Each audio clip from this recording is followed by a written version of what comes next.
She was not merely a pilot. She was a courageous person who disregarded gravity and the social mores of her era while sporting leather coats and wind-blown scarves. She was to become an icon in the future. Amelia Earhart came to represent bravery, advancement, and opportunity. On July 2, 1937, she completely disappeared over the huge Pacific Ocean, shocking the entire globe. What transpired was the beginning of one of the biggest mysteries of the 20th century, not only a quest for a missing airplane. Herein lies the riddle of Amelia Earhart. We have previously covered the subject of Maura Murray, the story of another woman who disappeared and whose mystery remains unsolved. You can also access this video on my channel. Let's get started. In 1932, she became the first female pilot to fly solo across the Atlantic. She was awarded the Distinguished Flying Cross for the first time by a woman. Time magazine put her on its cover. She became well known throughout the world, met President Herbert Hoover, and even grew close to Eleanor Roosevelt. Fame, however, did not stop her ambition. At the height of her career, in 1937, Amelia set her sights on a final historic achievement, flying around the world at the equator. The journey would traverse over 29,000 miles, making it the longest and riskiest route ever attempted. Her aircraft, a Lockheed Electra 10E, was built specifically for the mission. Fred Noonan, a seasoned navigator who had designed Pan American Airways routes across the Pacific, accompanied her. It all started in Oakland, California.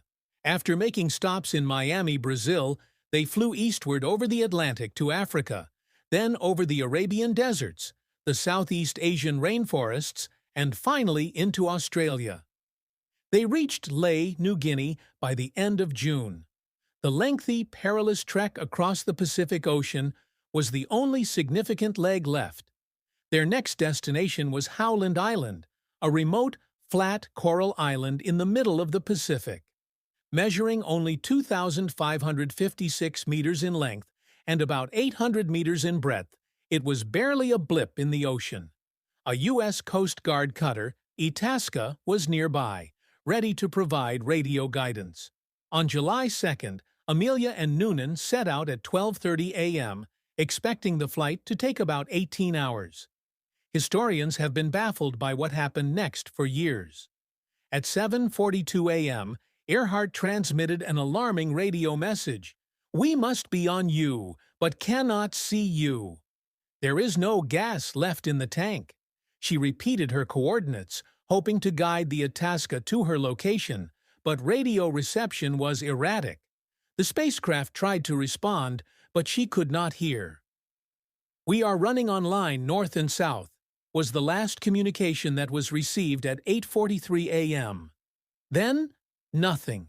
Over 250,000 square miles of ocean were searched immediately by the Coast Guard and Navy, but no wreckage was ever found. Earhart and Noonan had disappeared into the blue void, but the silence only stoked speculation.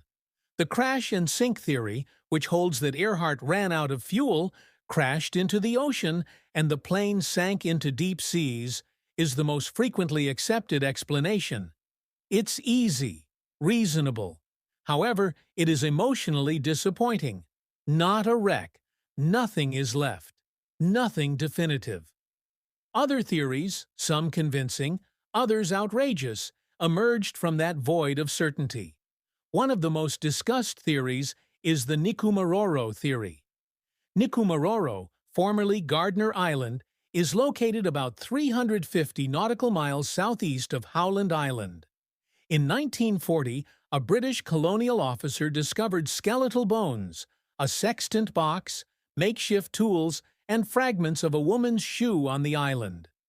According to modern forensic assessments of measurements taken at the time the bones were lost, the remains might have belonged to a tall woman with Northern European origin, like Amelia. Radio operators also reported hearing possible distress calls in the days after her disappearance, some of which were situated in that region. Had Amelia crashed in Nikumaroro, might she have survived as a castaway? the Japanese capture theory comes next. Some others think Amelia and Fred lost their way and wound up in the Marshall Islands, which were ruled by the Japanese at the time. This version holds that the Japanese military captured them, presumably because they were suspected of being spies. Locals on Saipan reported seeing a white woman and a male in jail in multiple eyewitness reports. Even what some said were personal belongings that might have belonged to Earhart were found by U.S. Marines in 1944.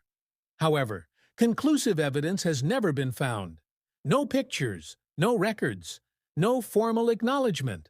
Then there are the conspiracies. According to one theory, Earhart was deployed on a secret surveillance assignment while employed by the U.S. government. The government allegedly covered it up when it was seized. According to another, she returned to the United States under a false identity, lived out her life in obscurity, and staged her own death. Interesting tales, but they are still speculative fiction. What we still feel, rather than just what we don't know, is what keeps this enigma alive. Amelia Earhart was more than a mere female pilot.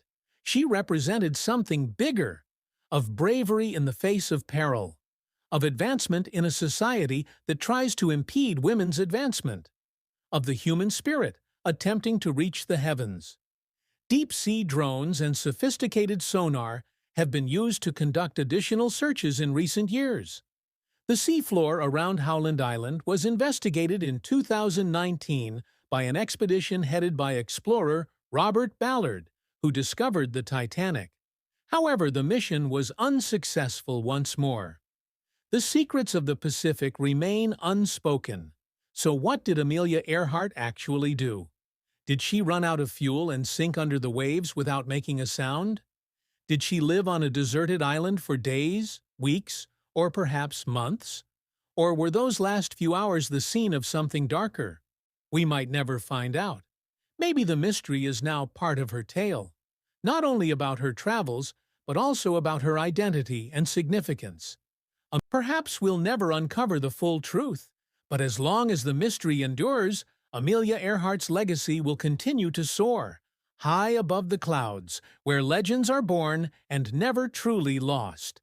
Amelia Earhart became a legend, rather than simply disappearing from the skies. Additionally, legends don't always require a conclusion. If you liked this video, don't forget to hit the like button and subscribe for more interesting stories. Don't forget to share your thoughts in the comments below. Until next time, continue uncovering the hidden secrets of stories with Whispers in the Dark.